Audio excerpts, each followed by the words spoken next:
태교 아이 인생의 첫 단추. 엄마가 아이를 가지면 태교에 신경을 씁니다. 좋은 음악을 듣고 좋은 책을 읽고 좋은 음식을 가려서 먹습니다. 그런데 이런 것들보다 훨씬 더 중요한 게 있어요. 바로 엄마의 마음이에요. 아이가 뱃속에 있을 때 첫 수정란은 하나의 세포입니다. 그것이 2개가 되고 4개가 되고 8개가 되고 16개가 되고 32개가 되고 엄청나게 분열해서 한두 달쯤 지나면 신체 부위가 하나 둘씩 형성되면서 기본 형체가 만들어집니다. 시간이 흐를수록 일정한 모양을 형성해 나가지요.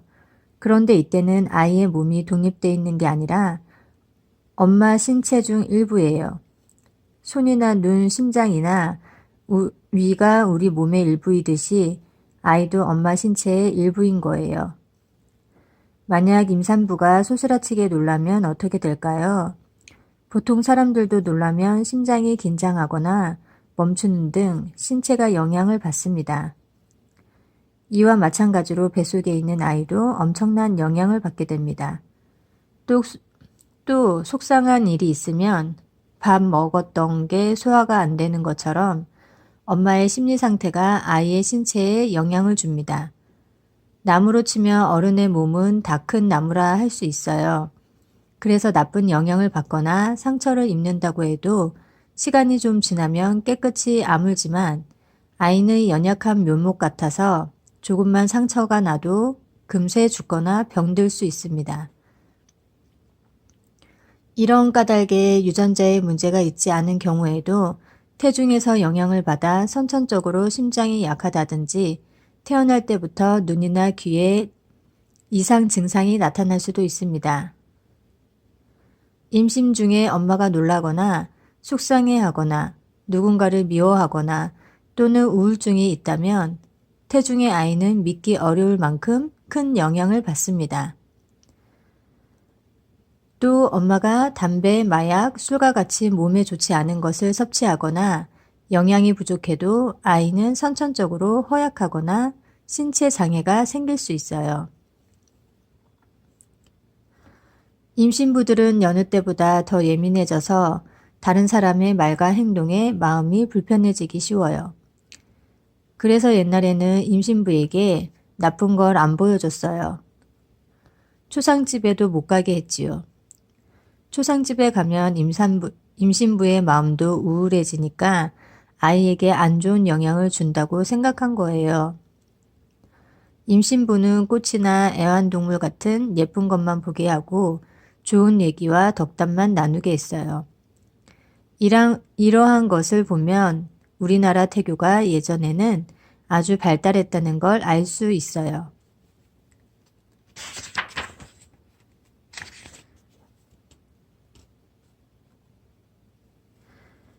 그런데 요즘은 어떤가요?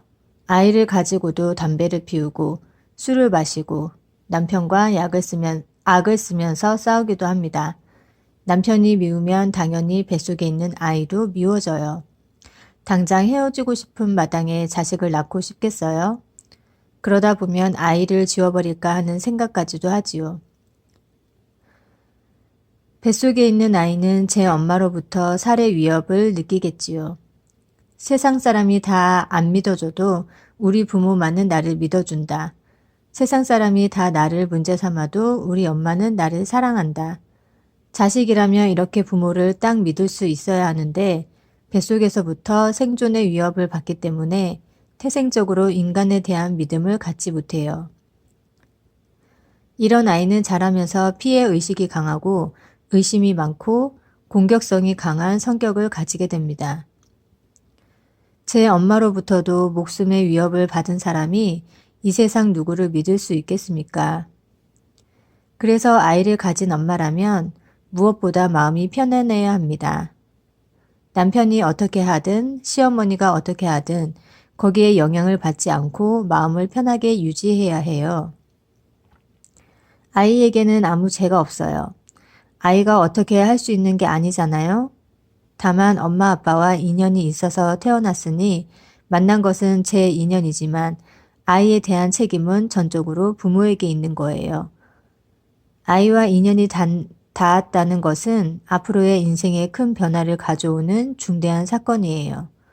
이 시기를 어떻게 보느냐에 따라 좋은 인연이 될 수도 있고 평생 괴로운 인연이 될 수도 있어요. 특히 태중의 아이는 아주 연약한 존재니까 엄마가 건강에 각별히 신경 쓰고 주의해야 합니다.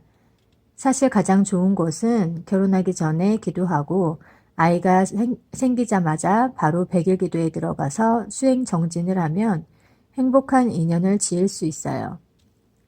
좀 더 구체적으로 살펴보면 아이를 기준으로 할 때 결혼 후에 10년 수행하는 것보다는 결혼하기 전에 1년을 수행하는 것이 훨씬 더 영향을 줍니다.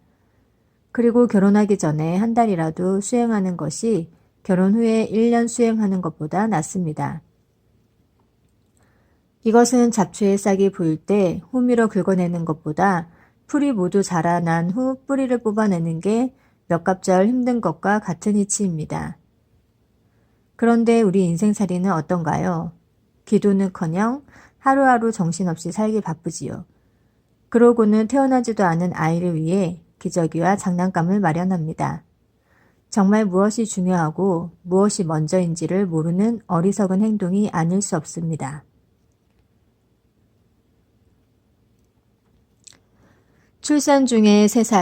출산에서 3살, 헌신적 사랑이 필요한 시기. 엄마는 아이가 어릴 때일수록 모든 걸 다 해줍니다. 밥상머리에서 똥을 싸도 애부터 걱정하고 새벽 2시에 애가 오줌을 싸도 자다 일어나 기저귀를 갈아요. 새벽 2시인데 오줌 누냐? 이게 어디 밥상머리에서 똥 누냐? 이런 생각이 없습니다. 무조건 아이를 우선적으로 생각하고 행동합니다. 이것이 엄마 마음이에요. 엄마가 아이를 무조건 위하는 것이 이 사랑의 마음이 엄마가 아이를 무조건 위하는 이 사랑의 마음이 아이에게 고스란히 전해져서 아이의 마음이 되는데 이것을 양심이라 하지요. 그래서 인간의 심성 가운데 양심이 가장 먼저 생기는 겁니다. 엄마의 사랑을 그대로 받아 신뢰와 이타심이 형성되는 거예요. 이때 우리가 흔히 말하는 휴머니즘이 생깁니다. 엄마가 아무리 조건 없이 아이를 사랑하기 때문에 아이가 그것을 따라 배워 양심과 도덕성, 인간애가 형성되는 거예요. 이 시기의 아이는 엄마의 사랑을 고스란히 자신의 내면에 받아들입니다. 처음 아이가 태어나면 백지 상태와 같아요. 그래서 한국 사람과 있으면 한국말을 들으면 한국말을 하게 되고 영국에 있으면 영어를 하게 되고 프랑스에 있으면 불어를 하게 되고 일본에 있으면 일어를 하게 됩니다. 또 돼지 우리에 넣어 놓으면 돼지를 흉내내고 늑대 무리에 있으면 늑대처럼 행동해요. 생물학적으로 사람 종자로 태어났다 해서 저절로 사람이 되는 게 아니에요. 사람 속에서 자라면서 사람의 심성을 형성해야 한 명의 인간으로 완성되어 가는 거예요. 백지 상태 같았던 아이에게 정보가 들어가서 기본 심성이 결정될 때까지 약 3년이 걸립니다. 이때 보고 들은 것이 그대로 각인됩니다. 3살 벌은 80까지 간다는 옛말이 있는데 이때 형성된 카르마, 업이 자기의 기본 심성이 되기 때문에 쉽게 바뀌지 않는 걸 뜻합니다. 예를 들어 아이가 태어나서 엄마와 아빠가 한 명씩 있는 걸 보고 자랐기 때문에 여자 하나, 남자 하나가 부부로 살아야 되나 보다 생각하는 것이지 태어나서 보니까 한 남자와 여러 여자가 함께 산다면 그것을 정상으로 여깁니다. 또 한 여자와 여러 남자가 사는 걸 보고 자랐다면 그게 정상인 겁니다. 우리가 옳으니 그르니 하는 것, 윤리와 도덕 등이 모두 우리가 뭘 보고 자랐느냐에 따라 달라집니다. 보여주는 대로 기억되어 그게 작용하는 거예요. 특히 아이의 성질은 따라 배워 형성되는데 그 중에도 3살 이전은 각인작용이라고 해서 도장 찍히듯이 찍혀버립니다. 이 시기는 자아가 형성되는 중요한 시점이므로 적어도 3살 때까지는 엄마가 아이를 키워야 해요. 그래서 내 자식입니다. 그래야 내 자식입니다. 나를 닮아야 내 자식이지 나를 안 닮으면 내 자식이라고 할 게 없잖아요. 이 시기에 엄마가 아닌 다른 사람이 아이를 키우면 그 사람이 바로 아이의 엄마가 돼요. 왜냐하면 아이는 키워준 사람을 닮게 되니까요. 내 자식이 바른 마음가짐을 가지려면 엄마가 아이에게 전적으로 집중해야 하고 엄마의 심리 상태가 편안해야 합니다. 그러면 아빠는 어떤 역할을 할까요? 아빠는 부차적 존재입니다. 아빠가 아이에게 할 수 있는 것은 아이 엄마에게 잘해서 마음을 편안하게 해주는 거예요. 시어머니가 손자를 잘되게 하려면 며느리에게 잘해줘서 간접적으로 손자가 잘 되도록 하는 길이 있습니다. 그러나 아이와 관련해서 1차적인 책임은 무조건 엄마에게 있어요. 시어머니가 어떠하든, 남편이 어떠하든, 세상이 어떠하든, 엄마만 자식을 잘 품으면 아이는 문제가 없습니다. 만약 아빠 없이 자란 아이가 문제아가 되었다면 그것은 아빠가 없기 때문이 아니에요. 남편이 없다고 아내가 방황하고 엄마가 방황한 탓에 아이에게 문제가 생긴 것이지 아빠가 없는 데서 오는 문제가 아니라는 사실을 알아야 합니다. 이 시기만큼 아이에게 엄마의 사랑이 절대적으로 필요할 때는 없습니다. 이 시기에 엄마가 아이에게 얼마나 헌신적인 사랑을 쏟았느냐에 따라 아이의 인생이 결정된다고 할 수 있습니다.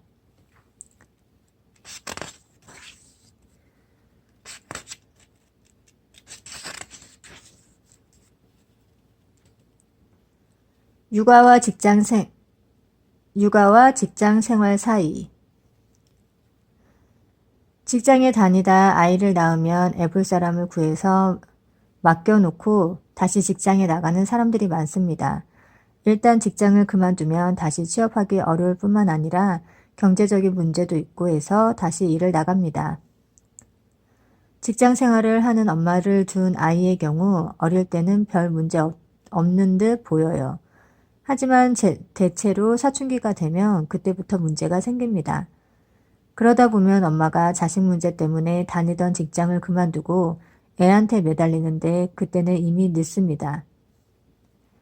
아이가 정말 엄마를 필요로 할 때는 일하느라 바쁘다고 팽개치고 부모 손을 필요로 하지 않을 때는 찰싹 붙어서 아이를 관리하려고 드니 오히려 부모와 자식 사이에 갈등이 생기고 문제가 발생합니다.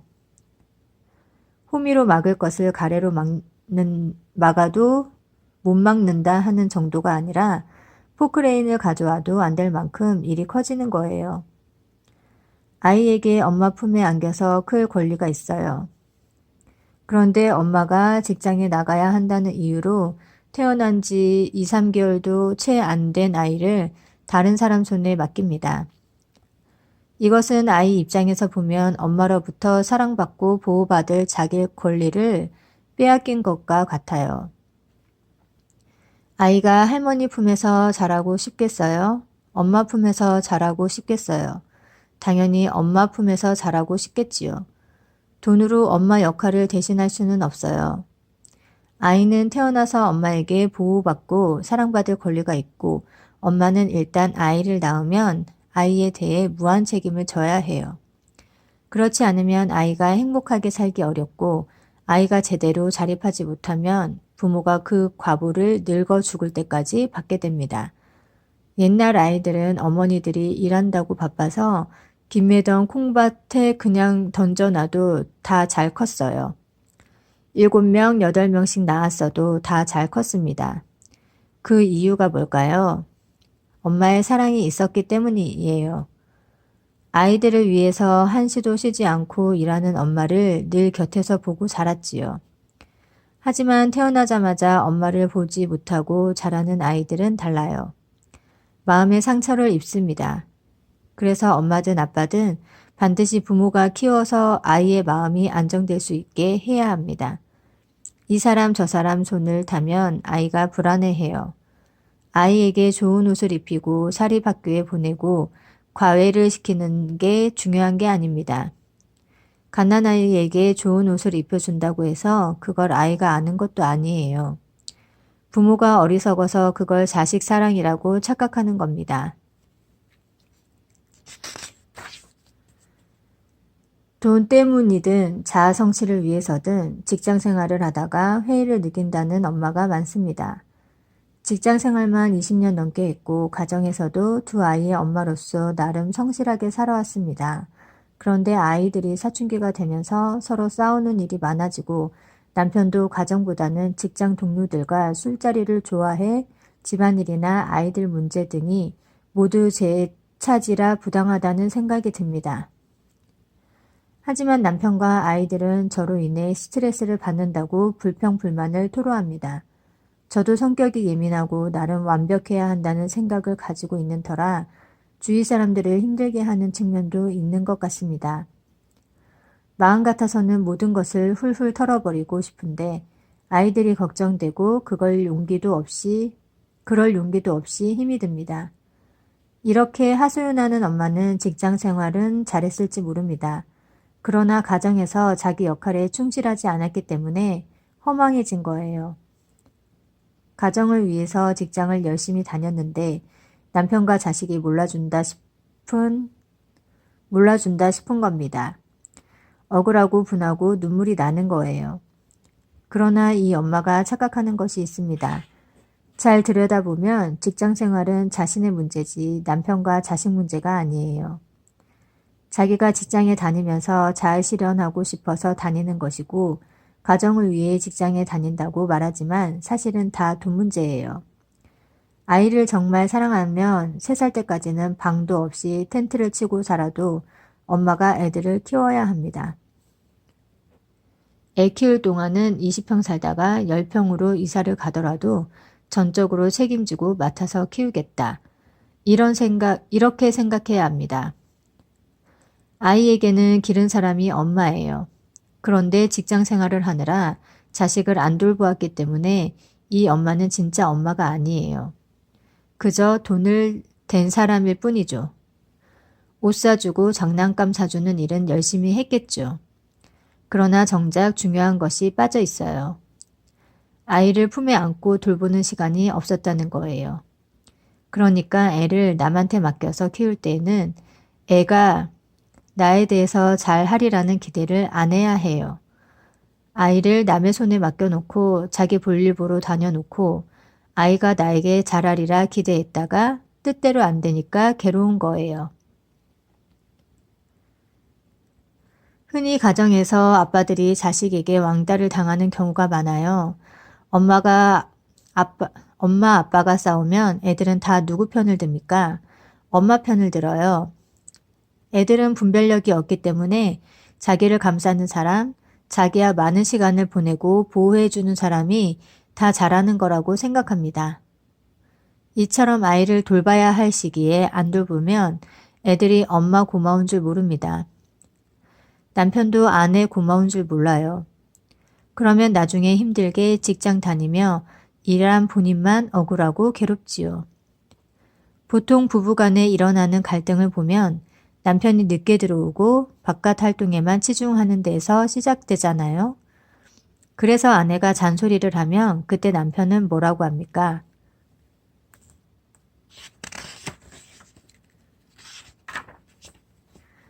돈 줬잖아, 생활비 줬잖아. 이러면서 큰 소리 치잖아요. 이 말의 의미는 직장 생활에서 돈만 주면 가장 역할을 다 했다고 생각하는 겁니다. 엄마가 회사에 열심히 다니면서 가정경제를 책임졌다고 항변하는 것도 이와 다르지 않아요. 하지만 직장 생활하면서 돈 번다고 엄마의 역할을 다 하는 게 아닙니다. 그것은 돈을 벌었을 뿐이고 자기 개인의 문제일 뿐이에요. 남편에게는 아내가 필요하고 애들한테는 엄마가 필요하지 직장에 열심히 다니는 돈 버는 사람이 필요한 건 아니에요. 내가 직장에 힘들게 다녀서 돈 벌어 가정경제에 도움을 주었는데 왜 고마운 줄 모르냐 하고 항변하는 것은 자기 생각일 뿐이에요. 그렇다고 엄마가 직장 생활을 하지 않고 가정에만 있어야 한다고 말하는 게 아닙니다. 엄마가 직장 생활을 하려면 아이의 나이를 고려해야 해요. 만약 아이가 초등학교에 들어가기 전이면 사회활동을 그만두든지 아니면 줄여서라도 아이를 최우선에 두어야 해요. 아이가 초등학생이라면 서로 대화를 하는 게 좋아요. 자신의 상황에 대해 변명이 아니라 대화를 해야 합니다. 엄마는 지금 일을 해야만 하는데 넌 어떻게 생각하니? 너도 내 인생이 있듯이 엄마도 내 인생이 있단다. 공부하는 게 내 할 일이라면 엄마는 일이 필요하단다. 아이가 초등학생만 돼도 대화가 됩니다. 그런데 이때 조심할 것은 아이한테 허락을 받는 태도를 취해서는 안 된다는 사실이에요. 가끔 보면 아이한테 허락을 구하는 부모가 있어요. 아이를 상전처럼 모시고 허락을 받으면 나중에 문제가 됩니다. 자신의 일은 자기가 결정하되 아이와 대화를 나눠서 이해를 구하는 거예요. 그러다 아이가 중학생이 되면 그때부터는 아이에게 크게 신경 쓸 필요가 없습니다. 이때는 오히려 관심을 끊어주는 게 좋아요. 아이에게 관심을 안 갖는 게 아니라 아이가 자기 일을 하도록 지켜봐주는 사랑이 필요합니다. 이처럼 엄마가 직장 생활을 하더라도 아이가 몇 살이냐에 따라 기준을 정하는 것이 현명한 엄마가 되는 길입니다.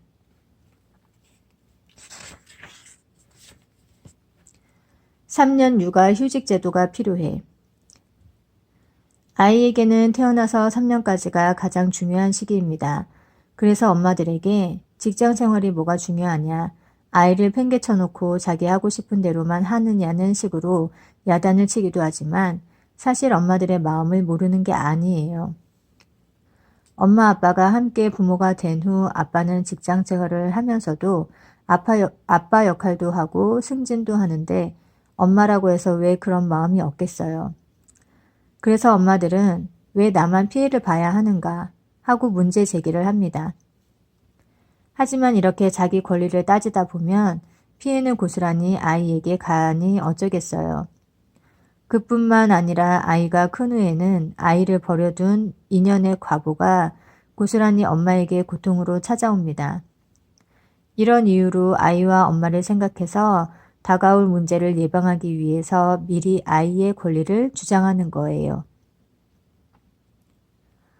수행 차원에서는 무조건 자기를 내려놓으면 문제가 해결됩니다.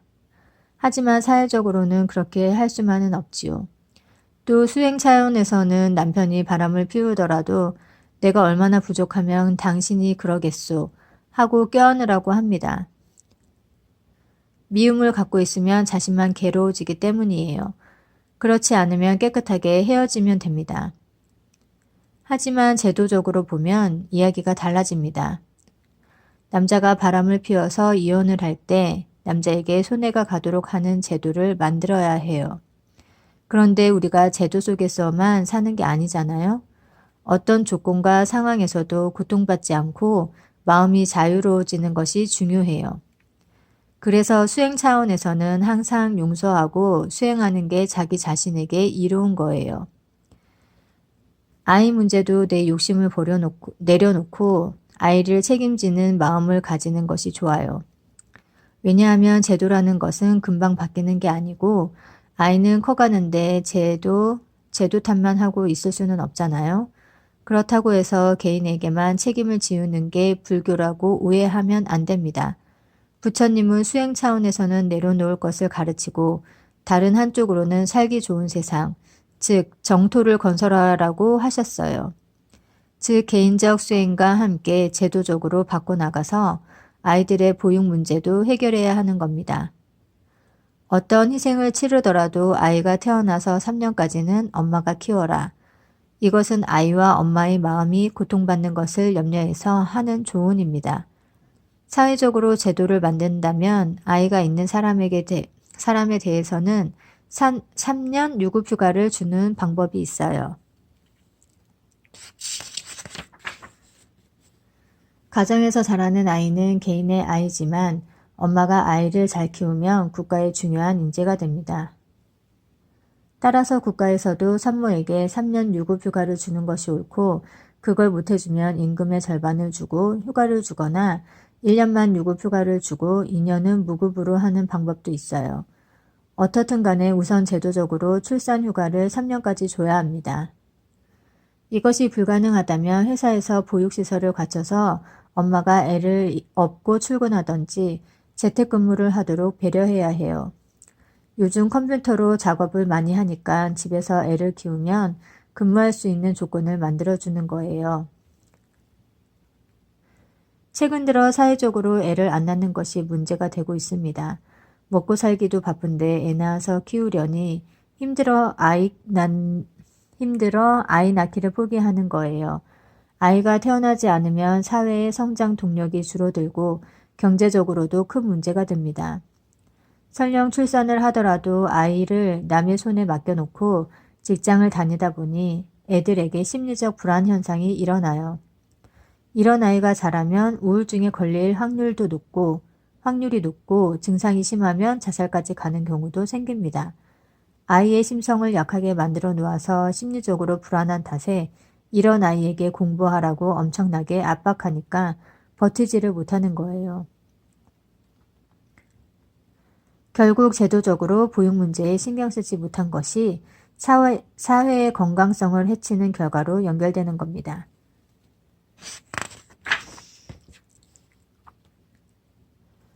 앞으로는 부모가 아이를 돌볼 수 있도록 유급휴가를 주고 초등학교 무상교육을 하듯이 중고등학교까지 국가가 책임을 지는 방향으로 확대해 나가야 해요. 이것이 바로 복지사회로 가는 길이에요. 이것을 예산 낭비라고 생각하는 사람들도 있는데 그렇지 않습니다. 국민의 행복 지수를 높이고 자기 사회에 대한 자긍심을 갖게 되면 국민의 생산 의욕이 오히려 높아져요. 옛날에는 헝그리 정신이라고 해서 배고파야 죽기 살기로 일하지 배부르면 일을 안 한다고 생각했습니다. 그러나 그런 시대는 지났어요. 지금은 가난해서 배고파서만 일하는 것은 아니잖아요. 그러니까 개인이 마음 놓고 편하게 일할 수 있도록 복지 환경을 만들어주면 사회는 다음 단계로 발전해 나갈 수 있어요. 그렇지만 엄마 입장에서 보면 지금의 보육 정책이야 어떻든 아이를 낳으면 3년간은 무조건 직접 키워야 합니다. 어쩔 수 없이 직장에 나가야 한다면 업고 다니세요. 그런 걸 부끄러워할 필요가 없어요. 회사에서 수용을 안 하면 그건 싸워야 해요. 정당한 권리를 주장하고 변화를 요청하는 겁니다. 그러나 실제로 애 키우기도 바쁜데 엄마들이 나서서 제도를 바꾸기는 어렵습니다.